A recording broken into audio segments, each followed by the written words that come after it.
Imaginez vivre en Suisse, payer vos impôts chaque année et découvrir un jour que vous avez fait une erreur fiscale qui peut vous coûter très cher. Aujourd'hui, je vais vous raconter l'histoire vraie, anonymisée, d'un contribuable suisse qui détenait un compte bancaire non déclaré à l'étranger et comment il a réussi à régulariser sa situation sans aucune amende grâce à un mécanisme légal méconnu. La dénonciation spontanée non punissable. Appelons-le Marc. Marc a une cinquantaine d'années. Il vit en Suisse depuis longtemps, travaille, paie ses impôts et se considère comme un citoyen respectueux des règles. Il y a une douzaine d'années, Marc ouvre un compte bancaire à l'étranger. À l'époque, il s'agit d'un héritage familial placé sur conseil d'un proche. Le montant n'est pas astronomique, mais ce compte, il ne l'a jamais déclaré à l'administration fiscale suisse. Pas par fraude organisée, pas par montage complexe, simplement par négligence. Les années passent, le compte génère des intérêts. Et un jour, Marc entend parler d'un sujet qui l'inquiète. L'échange automatique de renseignements entre banques et autorités fiscales. Il comprend alors une chose essentielle. Ce compte ne restera pas invisible éternellement. Et là, une question cruciale se pose. Que se passe-t-il si l'administration découvre le compte avant lui? La réponse est simple. Amende, rappel d'impôt, intérêt, procédure pénale. Marc décide alors de ne pas attendre. Marc consulte un spécialiste fiscal. Ensemble, ils analysent la situation. Bonne nouvelle, aucun contrôle fiscal en cours.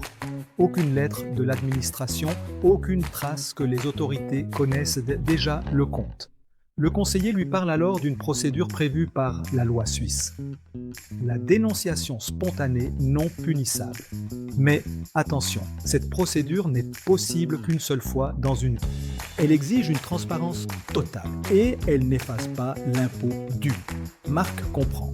Soit il fait les choses proprement maintenant, soit il prend un risque majeur pour l'avenir. Marc rassemble alors tous les documents.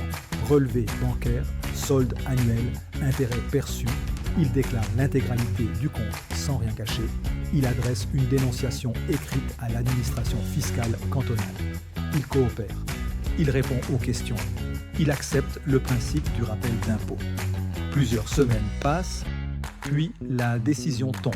L'administration reconnaît la dénonciation comme spontanée, complète, conforme à la loi. Résultat, Marc paie le rappel d'impôt sur 10 ans. Il paie les intérêts, mais il ne paie aucune amende, aucune poursuite pénale, aucun casier. Son dossier est clos. Sa situation est régularisée. Et surtout, il peut dormir tranquille. Cette histoire montre une chose essentielle. En Suisse, la loi permet de corriger une erreur fiscale, mais seulement à certaines conditions. Le timing est crucial. La transparence est absolue et l'anticipation fait toute la différence. Si vous êtes concerné ou si vous avez un doute, ne faites jamais les choses à moitié. Et surtout, informez-vous avant que l'administration ne le fasse pour vous. Abonnez-vous si vous voulez comprendre la fiscalité sans jargon.